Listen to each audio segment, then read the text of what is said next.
conférence. Donc, bonjour à tous et à toutes. Je vais parler un peu de ma vie d'abord en général, et puis après ça, plus spécifiquement des différences et tout ça. Donc, dans le fond, ma mère vient de la communauté Inuit du Nord au territoire du Nord-Ouest.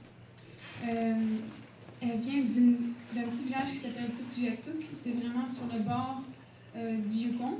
Et c'est vraiment le village le plus au nord qu'il y a. Moi, j'ai été... ma mère a grandi pour la plupart à Ottawa.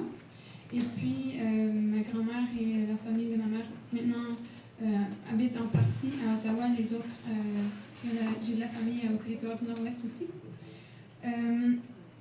Moi, je suis allée à Tuktoyaktuk il y a 2 ans. Et c'était la première fois que j'allais là-bas. Et puis, vu que je n'avais jamais rencontré la communauté dans laquelle ma mère avait grandi un petit peu avant, je m'attendais à peut-être des frictions ou quelque chose comme ça, comme un accueil, je sais pas, je m'attendais à peut-être... Parce que vu que j'étais différente, parce que mon père est d'origine belge, donc c'est fait comme un mix différent, puis j'ai pas les cheveux noirs, et tout ça. Donc, j'avais un petit peu peur de ça. Et quand je suis arrivée là-bas, j'avais un accueil extraordinaire. Les gens étaient souriants, tout le monde était très accueillant. J'ai passé du bon temps là-bas, j'ai fait de la pêche puis de la chasse. On n'a rien attrapé à la pêche, mais on a quand même tué un caribou, puis on a fait du caribou séché. Donc c'était une belle expérience. Et puis surtout ce que j'ai appris là-bas, c'est que mon oncle, il me racontait des histoires du village, il me racontait des blagues. Souvent, l'humour est très présent, du moins dans ma famille. Je ne sais pas si c'est général à tous les Autochtones. Je ne veux pas parler non plus pour la communauté autochtone, parce que c'est très diversifié. Mais l'humour était très présent. Et puis, malgré leur isolement, malgré le fait qu'il faut prendre l'avion pour se rendre là, où on peut aussi prendre le camion ou le tour sur la route de glace. Ça s'appelle le Ice Road.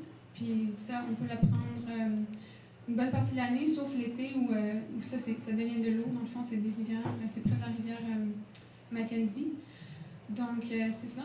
Et puis, ce voyage-là, c'est une expérience très importante pour moi et très enrichissante d'avoir rencontré la communauté de ma famille. Puis, d'avoir aussi rapporté un masque de carcajou. Parce que mon oncle a tué un carcajou parce qu'il mangeait la viande qu'il avait chassée, qu'il avait cachée en dessous de la neige. Et le carcajou est fouillé dans la neige, puis il avait volé quelques morceaux de viande. Donc, mon oncle l'a tué, puis il m'a donné le masque de carcajou. Donc, j'ai rapporté ça avec moi. Puis c'est ça, donc je l'ai toujours avec moi dans ma chambre. Et donc, c'est ça un peu pour le contexte de la famille de ma mère. Et puis, aussi, à travers l'histoire des pensionnats, vous avez sûrement entendu parler des excuses du gouvernement fédéral il y a 2 jours. On est en 2008. Les pensionnats ont existé de 1892 à 1998. Le dernier pensionnat était présent en Saskatchewan en 1998. Donc, c'est quand même une histoire c'est un lien commun, je pense, entre toutes les nations autochtones.